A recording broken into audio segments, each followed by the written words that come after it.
Thank you.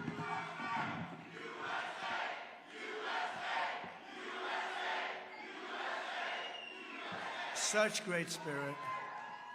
I want to start by saying it's going very well. There are some bad spots in Pennsylvania where some serious things have been caught or in the process of being caught, but the election itself is going very well. We're leading, I believe, in all 7 swing states.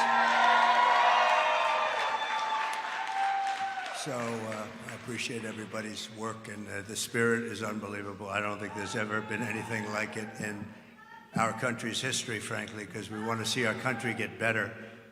And that's why we're here, just to do a statement. And it's an honor to have some of our friends here. In less than 4 years, Kamala Harris has obliterated our borders, obliterated. We've never had a situation like this. Decimated the middle class, and runaway inflation has caused problems the likes of which we never thought possible. Bloodshed, squalor to our cities is common, and they've unleashed a war and chaos all over the world. You take a look, everything's blowing up or getting ready to blow up. No respect for our country anymore, no respect for our leadership.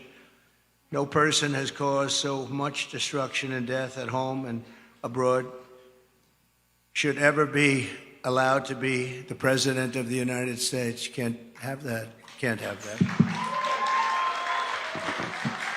So I'm running on a plan to save America. We're going to save America. We have no choice. It's the greatest there is. We love it, and we're going to save it. We have no choice. And it's going to be saving it from the incredible destruction that's been caused by crooked Joe Biden and Kamala. And she's responsible because he wasn't responsible, and she never said that. He didn't know too much about what was happening. Maybe that was exposed during the debate. And yet still, the way they took that away from him was not right. It wasn't right. Shouldn't have happened that way. They walked in, they said, we're taking it away. They stole the presidency of the United States. You can call it a coup, you can call it whatever, but they stole it. They went in like taking candy from a baby, and can't have that.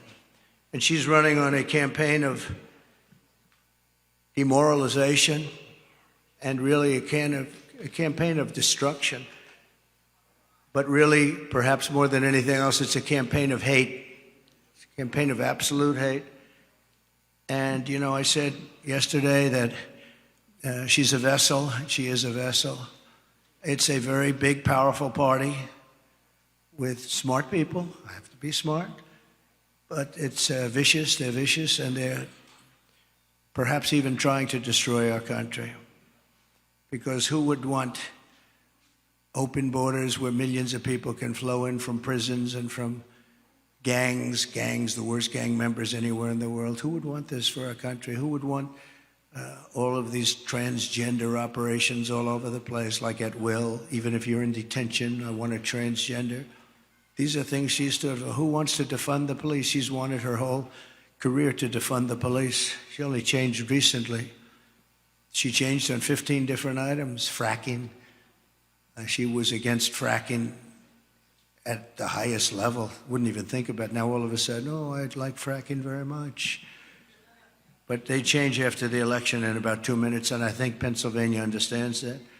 After 2 assassination attempts in just over 3 months, her lies and her slanders are very shameful and really inexcusable.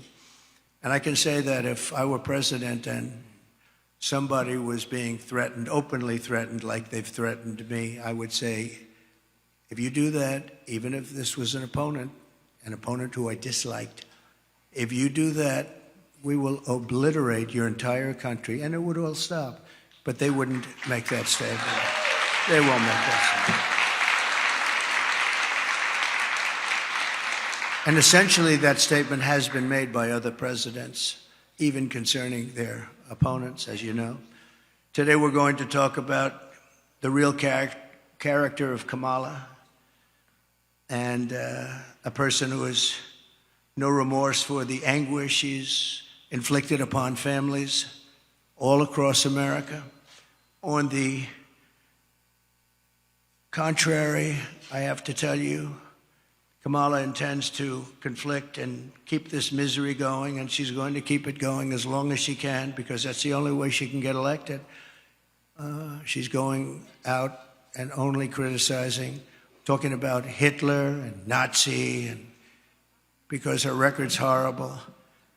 Her borders are the worst in the history of the world. There's never been a border in the world like this. I always say in third world countries, banana republics, they'd fight them away with sticks and stones if they had to. We let them come in, come on in. Knowing in many cases they're murderers, they're drug lords, they're traitors in so many ways to our country. If they were involved in our country at all, even that, they're coming back in. People that left because they were traitors are coming back in. Everybody's coming back in. And it's at a level that we've never seen before. Criminals off the streets. And you know, other countries from where they're coming are now setting records, good records for them, where crime is down 70 and 75%, because they're taking the criminals off the street. They're emptying their jails into our country. And they're not finished yet. I'm amazed. I thought they would have done it by now, but if you take a look at Venezuela, their crime is way, way, way down. Then you go to Caracas and you wouldn't recognize it. You can actually walk the streets without being shot or killed or mugged. It's becoming a safe city because they've taken all their criminals, most of them, the rest are coming. They're all coming.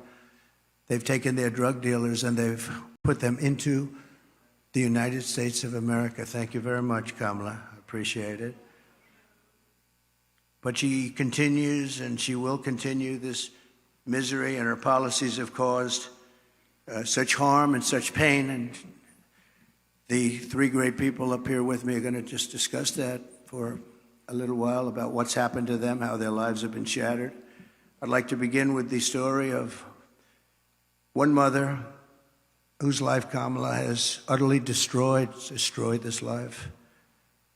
And we're talking about thousands of people in very similar situations. Every day under Kamala, open border policies. And if you remember, Joe Biden appointed her as the border czar. She doesn't want to use that term, but let's say we'll just use a different term. She was responsible for the borders, totally responsible. She never made one call to Border Patrol. 2 weeks ago, the Border Patrol endorsed me with the most beautiful endorsement I think I've ever gotten.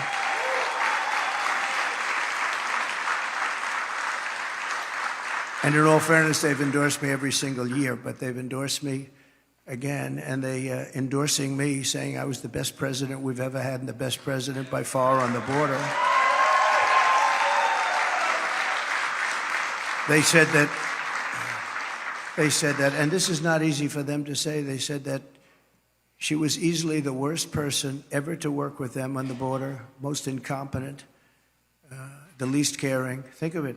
Not one call in almost 4 years was made to Border Patrol like, how are we doing? I used to call all the time. I'd say, how are we doing, fellas? How's it going? Is it going well? And they're great people, men and women, Border Patrol, great people. They want to do their job. She didn't call them once. She released the two men who murdered this woman's very precious daughter. Everything you need to know about what happened, and the character of Kamala Harris, you'll know from just watching this video. We had it done yesterday. It's very, very quick, very easy to do, but it was very heartbreaking. We showed it in a room full of people, and everybody was crying. Some pretty tough people were crying. Please take a look. Sunday night, I asked her to not stay up super late because of her coming to work with me in the morning first to do her summer school. She said, okay. I told her good night and I love you. I went to bed, not realizing that that was going to be the last time I saw her. We're best friends. Yeah. We're going to shake it again. I woke up to notice she wasn't in her bed. I'm in my heart trying not to lose my mind because I don't know where she is. I finally remembered her phone had a location on, and her phone was pinging just 2 minutes down the road, right behind the skate park. I start driving to the direction the phone was being pinged at, and I see a couple cop cars with lights on. I see yellow tape, and immediately my heart drops and sinks to the bottom of my stomach. My daughter's hands and ankles were both bound. She was strangled to death, left with no pants. And I know in my heart, she fought incredibly hard. She was not going down without a fight. We begin with two men we're learning are charged with capital murder tonight, accused of killing a 12-year-old girl. Police say these men strangled her before dumping her into that creek. Both men were in the country illegally. Apprehended, then released by Border Patrol less than 3 weeks before Jocelyn's death. The men accused of killing Jocelyn Nungare are affiliated with the gang known for brutal violence. Kamala Harris was in charge of immigration in our borders. If we had better border policies and not open borders and not these catch and release policies, I truly believe this all could have been prevented. Under her being vice president of this country, my daughter's life was ripped away from her. She had her entire life ahead of her. Happy birthday, dear Jocelyn. My daughter is 6 feet in the ground based off of policies that she allowed to keep. Kamala Harris did have one job, and she not only failed, not me, she failed my daughter. She failed Jocelyn. You know, she was only 12. President Trump reached out, gave me his sincerest condolences as not a former president, but just as a father, someone who cares. I believe Donald Trump needs to be back in office. I can at least know that my next child will be safe in this country.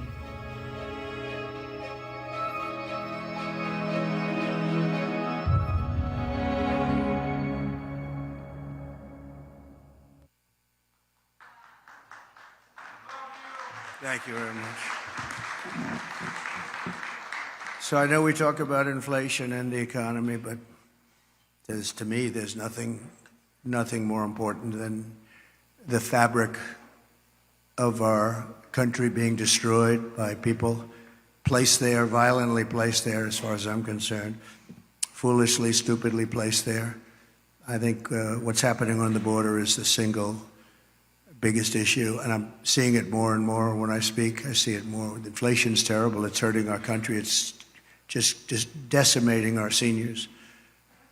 That's why I talk about Social Security, no tax for our seniors on Social Security, because they've been decimated by inflation. But what Kamala did to Jocelyn and her family is the most heartless and cold-blooded betrayal imaginable. Thousands of cases just like that, thousands. In throwing open the border, think of it, open borders, they come in from parts unknown. People have no idea who they are, where they're from, anything about them. They know nothing. They just walk into our country. And as soon as I heard they were doing that, I said, well, I know these countries. I know every one of the leaders of all these different countries. They're very smart. They're very sharp. They're very streetwise. I said, I know what they're going to do. They're going to open up their jails and just dump them into the United States. And that's what happened. They opened up their jails. And some of the most ruthless killers in the world are now roaming our fields and our streets all over the United States. I knew that was going to happen, and I would do the same thing if I were running one of those many countries that we're talking about, and not just the 3 or 4 that we constantly mention that are near us, all over South America, all over the Middle East, all over Asia, all over Europe, all over Africa. Tremendous numbers of people are coming out of Africa, and they're coming from all over the world. They're dumping them at our border, pushing them across the line, and say, don't ever come back. If you come back, we're going to kill you. And we're stuck with them. But we're not going to be stuck with them for long. So Kamala violated her oath. She desecrated our laws, and she got innocent girls like Jocelyn tortured and killed. Anyone who knowingly sets loose these monsters into our country has absolutely no right to be running for office, let alone the office of president. No right. So here today is another great person, an American mom, Tammy Nobles. 2 years ago, Tammy's 20-year-old daughter, Kayla Hamilton, who had an autism diagnosis, was found raped, tied up and strangled to death with a telephone cord in her home. Kayla's murderer was an illegal alien, MS-13 gang member, among the most vicious gangs anywhere in the world. I took him out by the thousands thanks to ICE. We're going to protect ICE. Kamala wanted to defund ICE. If we didn't have ICE, we'd never get anybody out. They're tough and they're smart and they love our country. But an MS-13 gang member who was apprehended by Border Patrol, but under the policy of our border czar, Kamala, he was released into the United States to kill. Tammy, please come up and say a few words, please. Thank you. Please.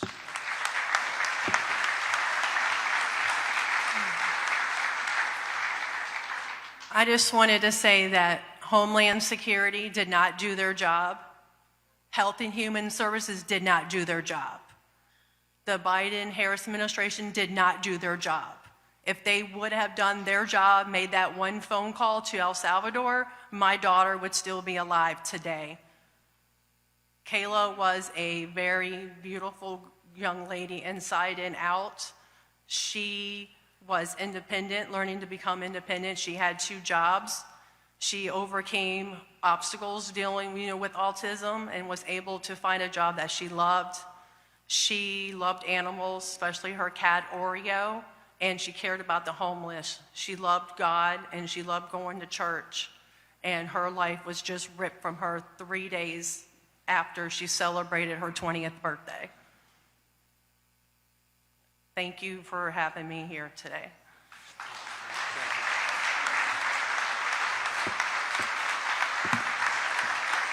Thank you, Tammy. And we will not forget Kayla. And she's looking down. She's very proud of Mom. Kamala's cruel and immoral actions on our border are actually disqualifying, in my opinion. She's unfit. She's an unfit person. And she knows this is going on. She never called anybody, including the 13 soldiers that were so needlessly killed in Afghanistan with that horrible moment in time where our country was just lost all respect from the whole world when they saw that. That's one of the reasons that Putin went in. He would have never gone in. Ever he wouldn't have gone in. If I were president, he would have never gone in. I ended his pipeline in Europe, no problem. And what happened? Biden comes in, he proves it right away, but he kills the Keystone Pipeline. Putin never would have come in. And he didn't, by the way, for 4 years. There was never a threat that he was going to do that. But he saw weakness, and I think a lot of it was seen in that horrible period of time.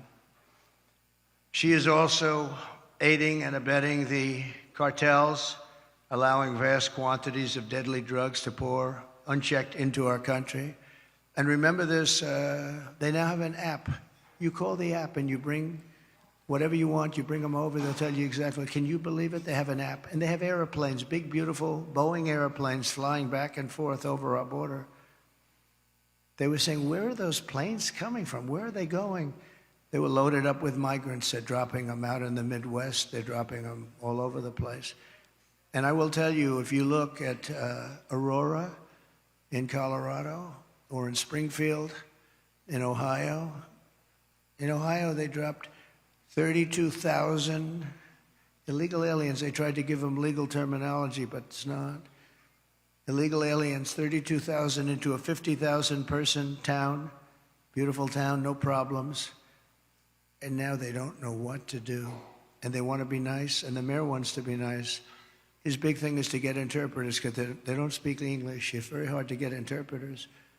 And he's trying to get interpreters. But in the meantime, they're taking up the hospital. So when people from Springfield would routinely be able to check with a doctor, go to a hospital, they're unable to get in, they're packed. The whole town has changed. And this is happening all over our country.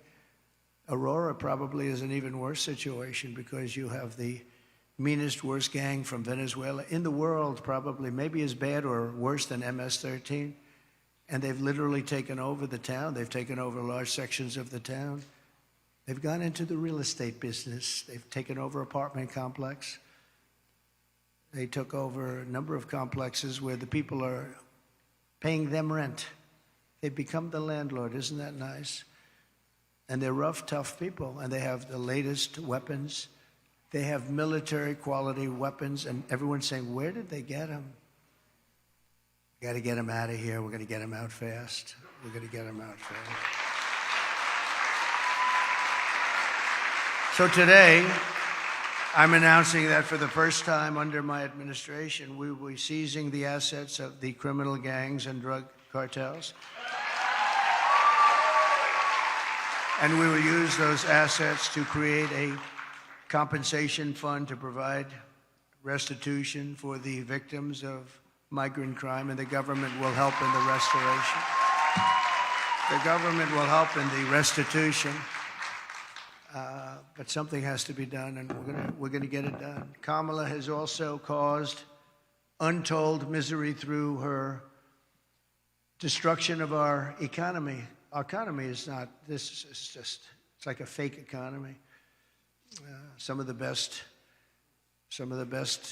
people on Wall Street are saying the economy is only good because they think, I don't want to say this because other people have said it. It's not me saying it, but they think Trump is going to get elected. That's the only reason our economy is good. That's the only reason the stock market is up.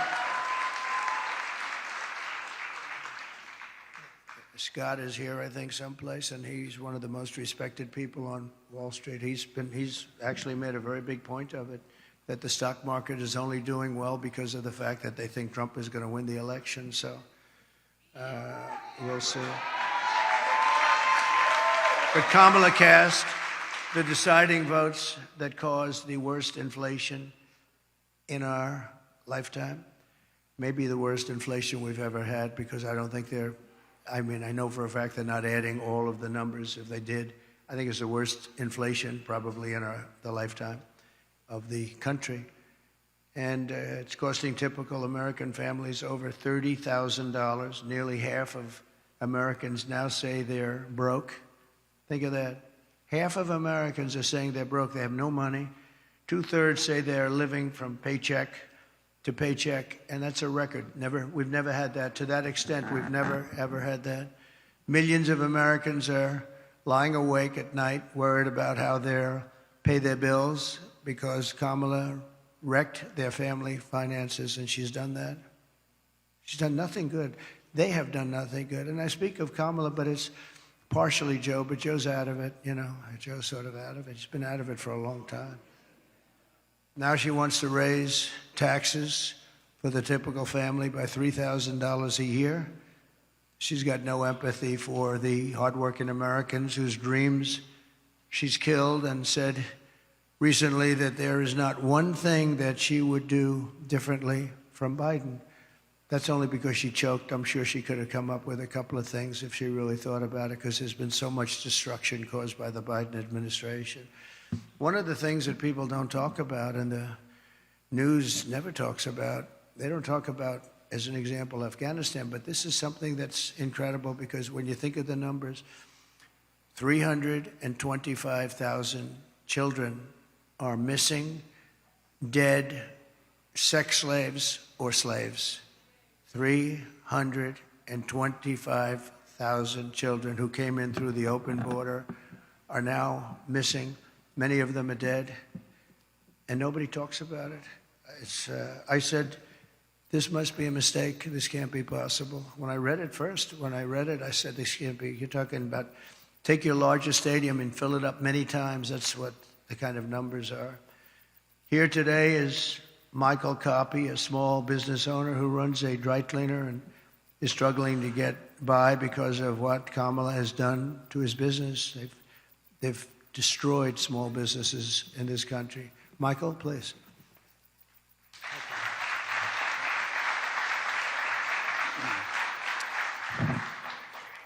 I just want to say thank you, Mr. President, for affording me the opportunity and the high honor of joining you here today and sharing my small business story with you folks and the American people. So it's a chain of eco-friendly dry cleaners throughout the Tri-County here in West Palm. And it seems not too long ago, just a few years, the customer and us, the small business owner, we were able to keep up with inflation. There were resources available to us for expansion, or if you had a bad month, if there was something you needed to make up for, it seemed like the support was there.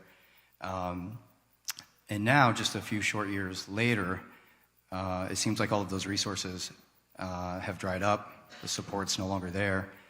We had an expansion plan about 6 years ago that we had to pause because we have to wait for our customers now to catch up with the inflation, the supply chain issues still, because we as a small business, we can't double our price points, although the cost of doing business now is 2, 3, or 4 times what it was just a few years ago.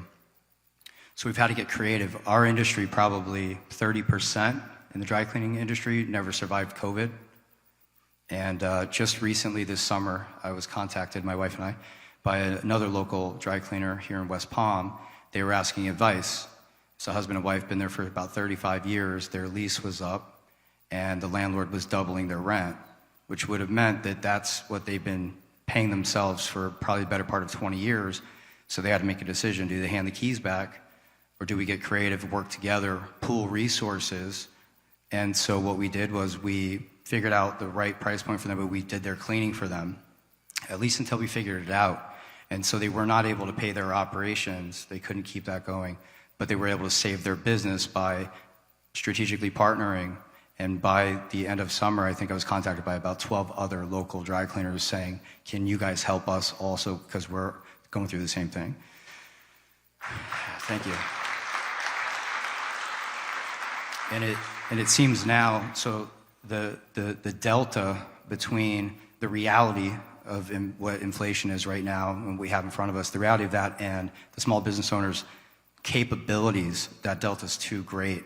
So unless we effect change immediately, I fear that in the next few years, if we don't see that change, we might see another 30% of our industry and others no longer exist.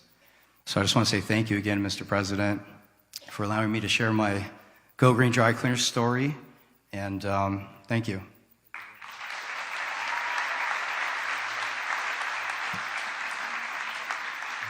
Thank you very much. We really helped a lot of people during the prime time of the China virus, and we helped a lot of people, and we did it intelligently. Then when they took over, they just threw money around like it was dirt.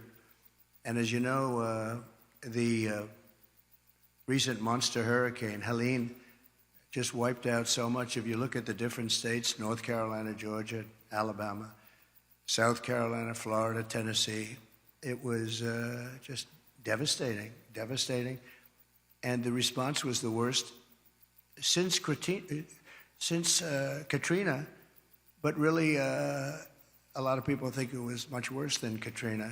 It's still, they haven't shown up. They're not in North Carolina. The people of North Carolina have suffered incredibly, and it's just nobody to help them.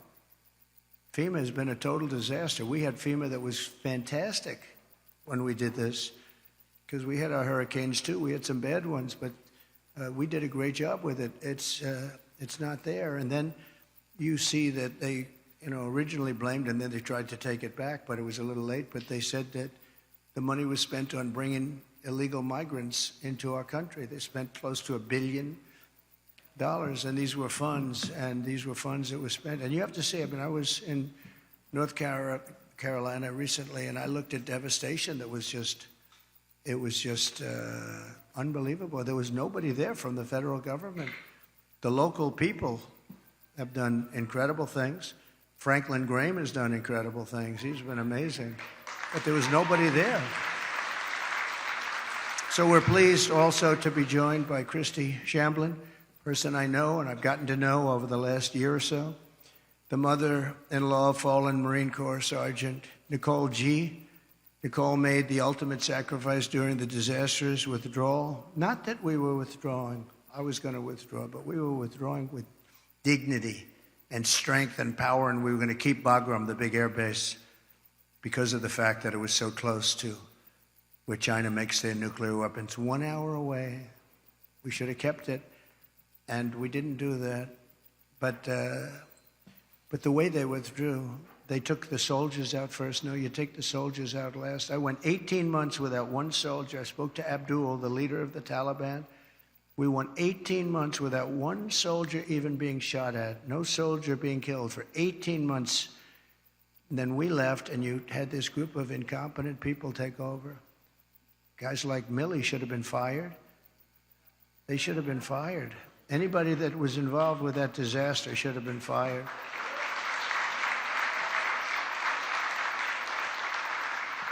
She was one of 13 U.S. service members who lost their lives. Kamala said she was the last person in the room, that Kamala was the last person in the room. She was involved in everything. She takes credit for that. She was involved in everything. That means she was involved in disaster after disaster, because nothing good has happened with this administration, except that our country has gone to almost a third world status. With Biden, when Biden made a decision, she said she was there. Oh, she was there. But the Afghanistan decision was a disaster in so many different ways. And now you take a look at it, they're right back to what they were doing before, except much worse to women. They're worse to women right now than they were even before it started. But Kamala never reached out to the family members of the warriors. And she said she was going to, but she never did. She never called anybody. And Christy, I'd like you to come up and say a few words, please.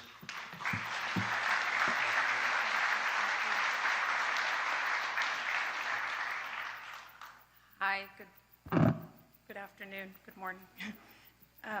My name is Christy Shamblin, and my daughter-in-law was Sergeant Nicole Leanne G., and she was killed in the botched Afghanistan exit at Abbey Gate. She was the cornerstone of a very large family. And instead of planning family gatherings and holiday meals and Christmases and baby showers, our family and thousands of other families plan outings at funeral grave sites, and that is where we as a family celebrate my daughter-in-law at Arlington National Cemetery, because she is in the ground. Her story isn't unique to our family, she's just ours.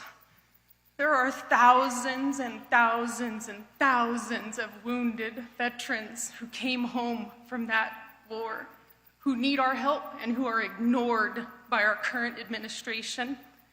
President Trump demonstrates peace through strength.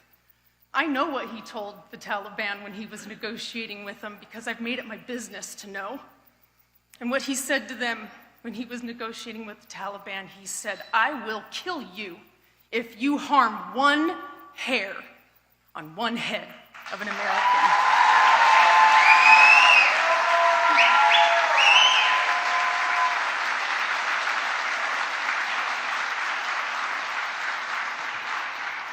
President Trump shows up, he reaches out, and he can fix our country, and we can all heal together.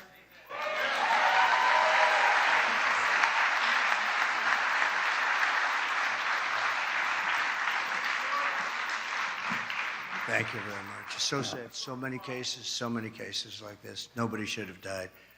First of all, when they left, the soldiers should have been there. They shouldn't have been home watching, except for a small group, and many of them got killed, and large numbers. Nobody ever mentions the arms, the legs missing, gone, the face just obliterated. Nobody talks about them. I talk about them all the time.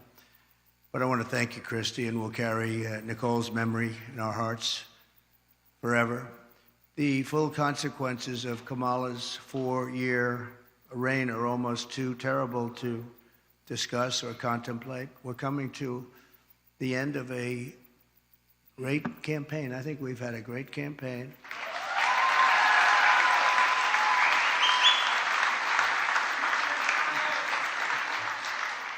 We've really not been provided the kind of protection that I needed as president, but I said we have to do it anyway. When Secret Service would ask for additional people, oftentimes we would be turned down. They were constantly asking for additional people.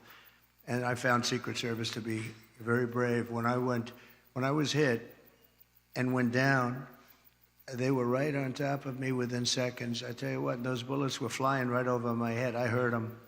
And these guys were right. I don't know how they didn't get hit, actually, but they were right there. You take a look at the video. One thing we would say, the video is there for people to see, but they were never given the kind of help that they requested because our rallies were massively large and they needed more people, and they were always fighting for more people, and it was never given to them. Now they're being given, I hope, what they need, but we were, that was a constant fight. They'd come to me and they'd say, you guys don't want to give us the people. And yet Biden was covered and they'd have like 2 people show up. But Kamala is grossly incompetent, a total train wreck who has destroyed everything in her path. She's destroyed everything. She left 21 million aliens pour across our country, and then she, maybe in a short while, has to go home and she'll get herself a job someplace, who knows. But think about it, and she can look at the carnage, and she can look at all the people that have been killed. And you haven't seen anything yet because they've just started. They're just getting comfortable in our country. These are very tough people. These criminals make our criminals look like nice people. And she let the more than 13,000 convicted illegal aliens, nobody would have let these people into our country. And remember, they came out of the worst prisons in the world, the meanest, nastiest prisons in the world. And when she says that she wouldn't do anything different, does that mean that she would have let 325,000 migrant children probably die, most of them, many of them, but at a minimum, they're slaves or they're sex slaves? And they're all over the country. Does that mean that she wouldn't have changed that?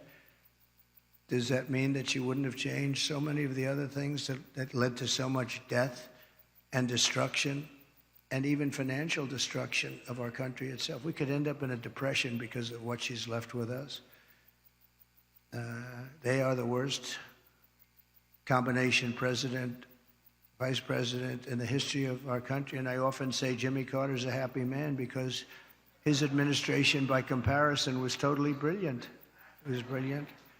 After Kamala endorsed defunding the police, she bailed out rioters, looters, and murderers, took them right out of jail during the violent crimes in the United States.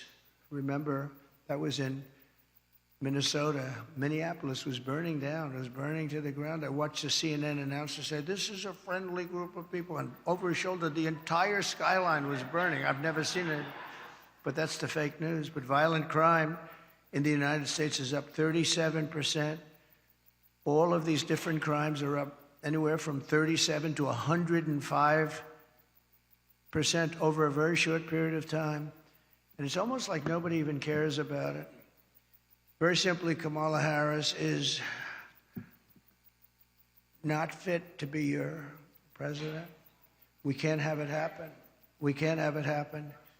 We're going to make this country strong again. We're going to make it great again. We're going to be respected again.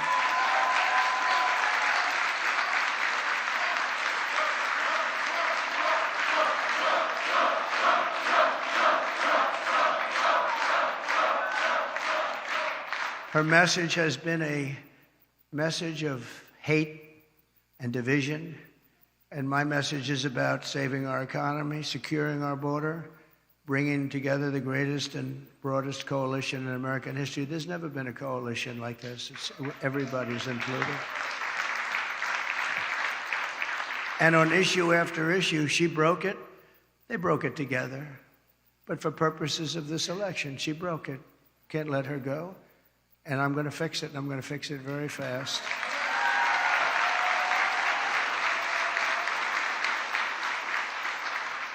And on the illegal, thank you very much. Thank you very much. On the illegal immigrants that will be taken out of the country, as you know, we're going to be taking them out. And if they come back, we have laws that will be immediately enacted where they serve 10 years in prison. They won't come back. And if that's not long enough, we'll have to do something else. But we don't want them back. They're not going to come back. And as you know, we're asking for the death penalty for any migrant who comes into our country and kills an American citizen or a police or law enforcement person. Because we have to protect our police. Our police are under siege also at numbers that nobody thought were possible, the worst they've ever seen. It's very hard to recruit. And really for not just the danger, it's hard to recruit because they don't have the spirit anymore for our country because they're being led with people that are spiritless. They really are spiritless. They can't instill spirit.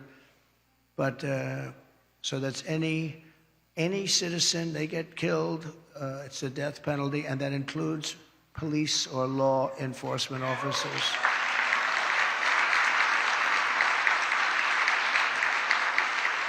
But we're going to revive our economy. We're going to use a system of very fair, very reasonable tariffs. As I said, so powerful. We've never used them. I used them.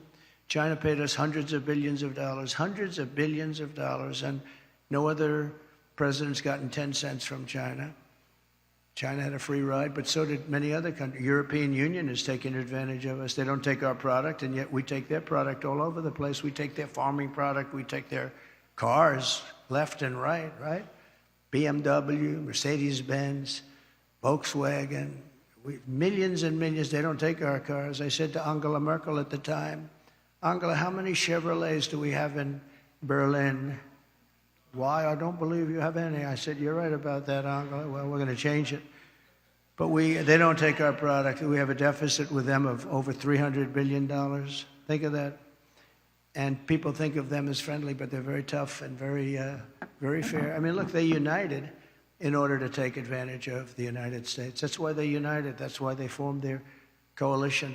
And that was done to take advantage of the United States. So we know how to take advantage of them. We're going to take it back. We're going to take it all back. Those countries, many of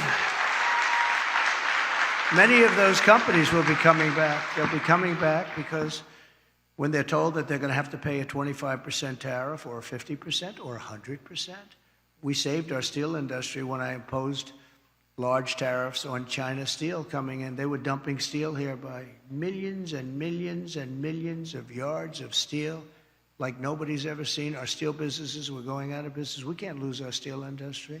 If for no other reason, our own security. We need steel. If we'd go to war, we're not going to go to war. We're not going to have World War III. But if we ever go to war, you better hope that we have a steel industry, or those beautiful tanks and everything else that we need to make won't be made. The planes, the tanks, the whole thing. And I saved it by imposing tariffs. They were dumping it. I think they were dumping it in order to destroy. Every steel plant would have been closed if I didn't do what I did. And we happen to be taking in, billions of dollars. In fact, it's so good that Biden has been trying his best to end it, but he's unable to do it. Too much money. It's been too much money. They're paying a fortune. But I would have had it a lot different. And we'll get along with China. We'll get along with Russia. We'll get along with everybody. We had the fake Russia hoax, which took 2 years. And then they came out with a report that we did absolutely nothing wrong. And that was a stacked deck, too. The people doing it, they couldn't say there was nothing. We had nothing. They checked millions of phone calls, not one call made to Russia, not one call. It was a terrible thing they did to the country and actually put us in a lot of danger, to be honest with you. If I didn't have somewhat of a relationship with Russia and Putin and all, we had to have it. And by the way, getting along with President Xi and Putin and Kim Jong-un of North Korea. If you remember when I met with Obama, His wife was very nasty to me the other day. That was not nice. She was very nasty. She said nasty things. I was always very respectful of her, but she got up there, which shows you how nervous they are about what's happening. But she was nasty 2 days ago. She got up and said some bad things she shouldn't have said. They were wrong, too. But we're going to turn our country around, and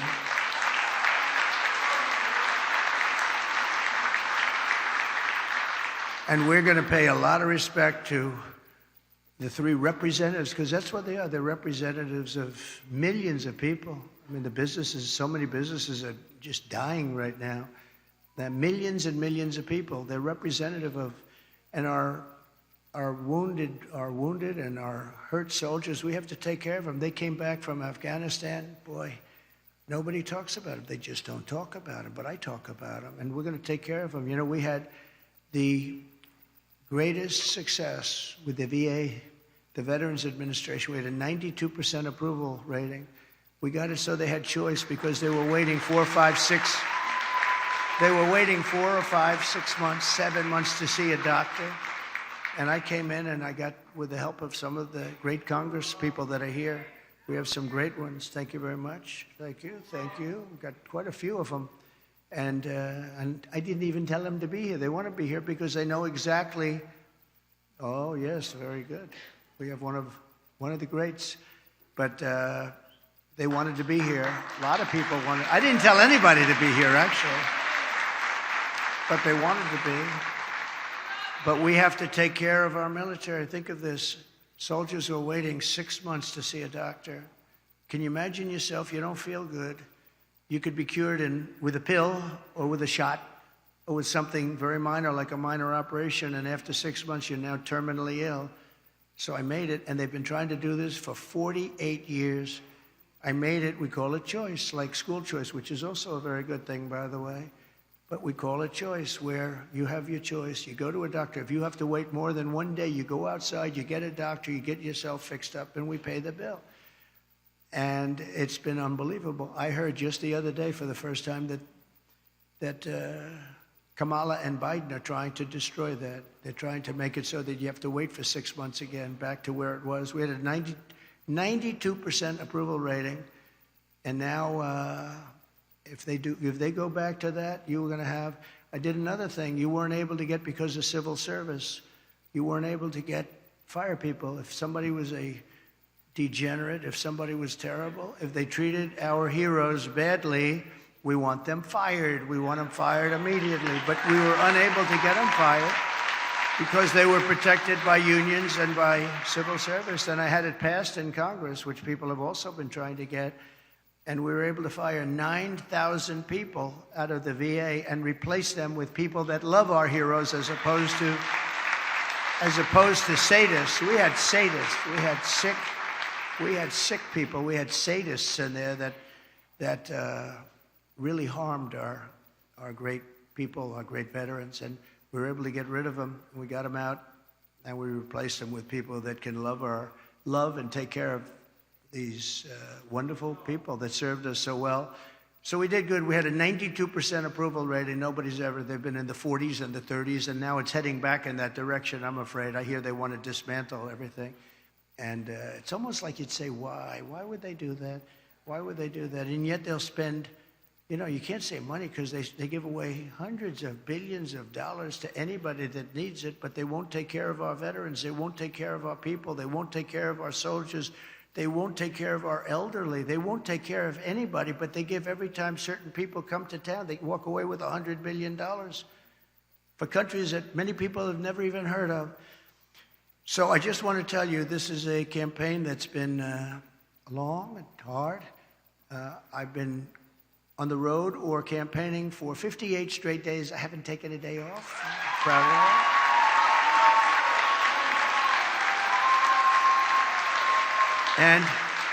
And I won't be taking one off. We have 7 days to go. You can be sure I won't be.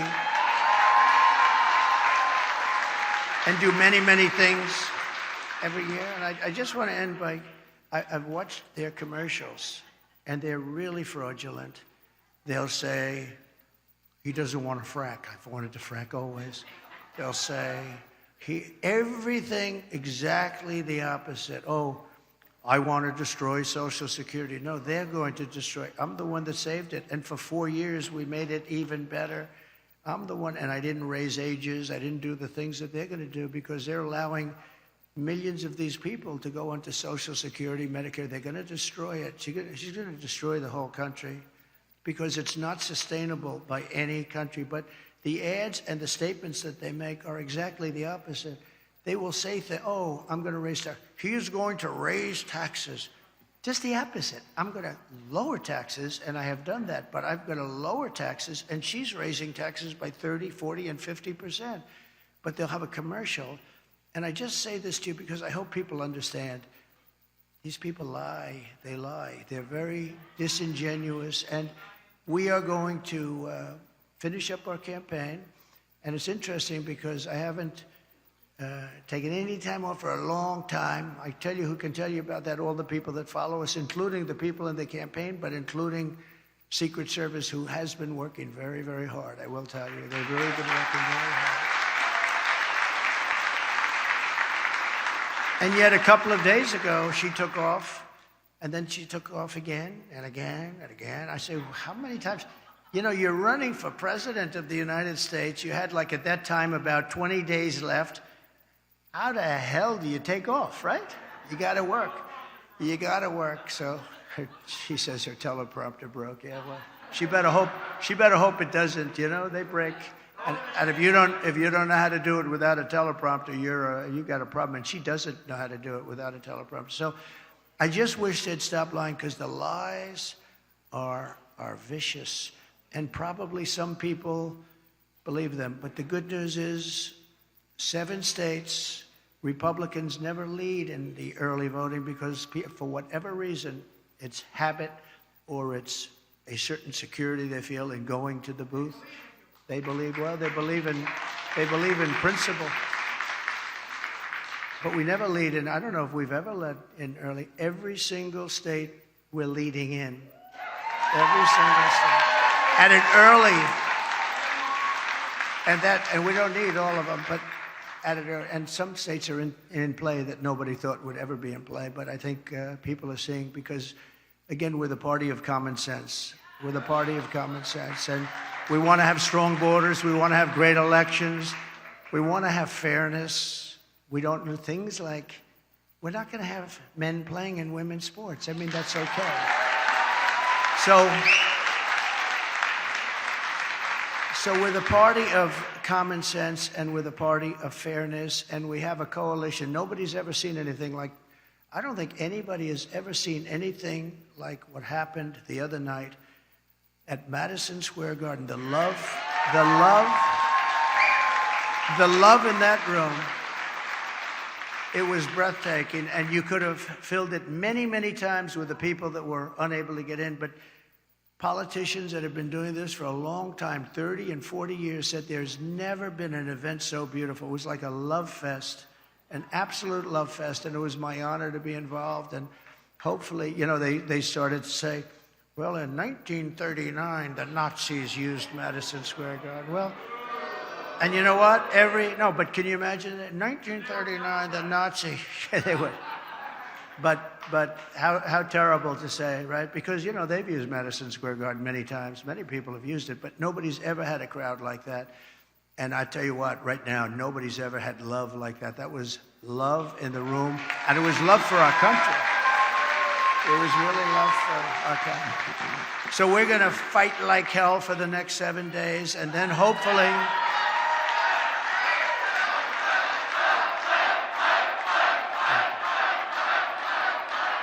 And then hopefully, and most importantly, we're going to be fighting even harder for the next 4 years because we're going to turn this around and we're going to make this country greater than it has ever been.